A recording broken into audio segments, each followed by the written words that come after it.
In Poland there is state-based education, although it's a burden of local authorities to maintain and run schools. There are private schools, mostly Catholic, also financed by state in a way, though they are not functioning in a PPP structure. In such models, sometimes there are risks of paying for services that are not delivered. Some scandalous practices revealed that administration or state was cheated and money illegally obtained for students that were not participating in classes at all. In my agglomeration, which is Trójmiasto, that is Gdańsk, Gdynia, Sopot, a year ago one school as a kind of experiment was sublet to run to private organization, but it is not to be considered a PPP as the structure or building were first built by local administration, and only then there was an open competition for a contract to run it. Probably everywhere, surely in Europe and in Poland, the dynamics of labor market and its educational needs are quite high. Also demographics is changing to some extent, making it hard to adopt fast, old, static and bureaucratic model for education. There are two main problems within the current model as regards demographic and technological changes. Teaching staff is not flexible. Unions protect status quo, what often is not financially viable. Programs are not adjusted to current state of knowledge. There is a lag between acquired knowledge by teachers during their studies and the one that is updated to current standards in the industry. I would envision a kind of PPP founded not necessarily on financial return basis for the private partner, but on educating and procuring specific specialists for their businesses. Such model, based on minimal or non-profit management of the school, would eliminate risk of inefficient money expenditure on unwanted schooling. Mostly, but not exclusively, such model would be adaptable for so-called technical education of lower level. I mean not exclusively for specialists in informatics, telecommunication or other more traditional technical areas, but as well, for example, for sport clubs. A school run in PPP with local sport club or clubs would resolve the problem of very specific training program useful to such club. For instance, football team.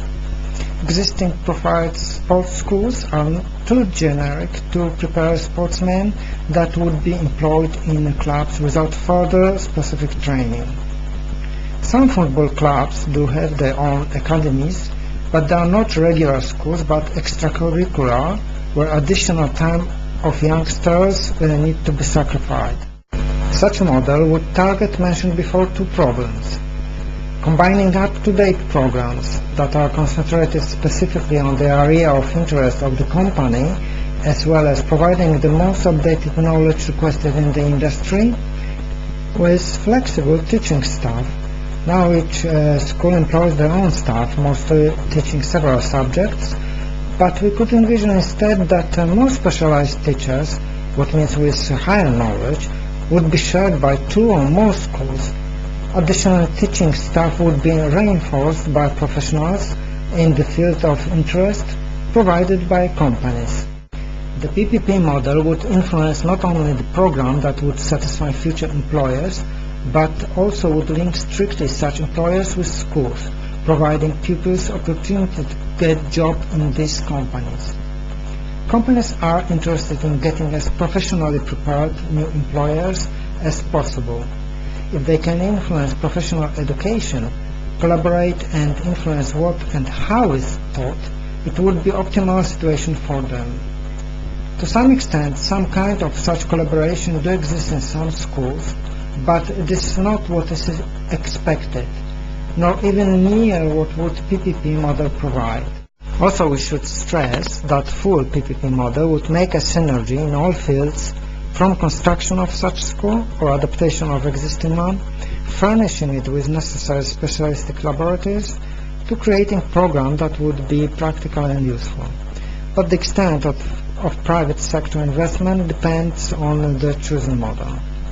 A company or entity of few companies interested in education in a specific field, which share its economic expertise in running profitable business, also in supervising all steps leading to construction, equipment, and managing a facility within the financial preset limits. It could also influence program or even provide its own specialists to teach some particular knowledge. State or local administration would only provide necessary financing of everyday maintenance of the school within the proposed budget that was agreed. So, to sum up the proposed PPP model for professional education, the main problem is that it is based on traditional holistic model which is not capable to keep pace with fast-changing world. For many specific areas, it would be indicated to include industry or companies into the process of education. The proposed model is based on PPP structure as it would minimize costs and maximize effects, keeping a whole in economically restricted margins. Allocation of risk or risk management. State is indirectly financing education in Poland. Local government is directly financing education and supervising it. Companies are co-founding or running the school on everyday basis, responsible to obtain requirements within the financial limits. Stakeholders or main actors. State is interested in mandatory education and is indirect payer. Local governments are interested in efficient education that will provide work for alumni, are direct payers and responsible for organizing educational needs. Society is interested in educational offer that meets the work market demand. Pupils are interested in education with real perspectives of employment, and companies are interested in procuring specialists with particular knowledge ready to start work without special training period. Objective is to prepare specialists in a specific field with requested by industry practical knowledge and trained for specific companies' needs.